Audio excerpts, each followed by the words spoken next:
Les agriculteurs doivent, je veux dire, impérativement changer de modèle technico-économique, puisqu'on est en train de sortir d'un modèle, c'est ce qu'on appelle la transition alimentaire, qui est le modèle agro-industriel, donc intensification chimique, mécanisation, OGM, etc., qui est refusé aujourd'hui par le citoyen, le consommateur. Il n'y a qu'à voir l'explosion du bio un peu partout dans le monde.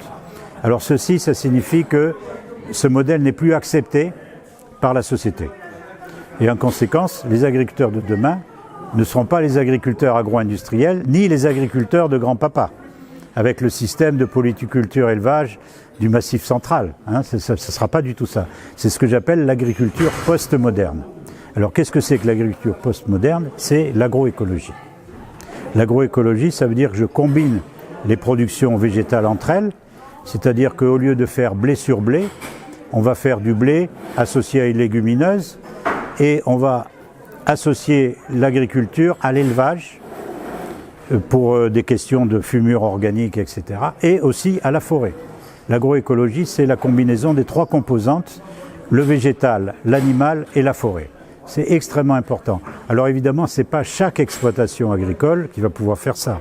Mais dans le cadre d'une micro-région, en France c'est un canton, un arrondissement ou peut-être même un département, lorsqu'il y a une certaine homogénéité agroclimatique, c'est là qu'on va mettre en place l'agroécologie.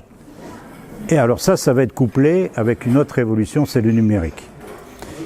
L'agriculture de demain, encore une fois, ce n'est pas le retour au cheval de labour, mais ce sont les robots, d'une part, parce qu'on a un gros problème de main-d'œuvre agricole, et puis c'est le numérique pour la gestion des parcelles, la gestion des entreprises agricoles, etc.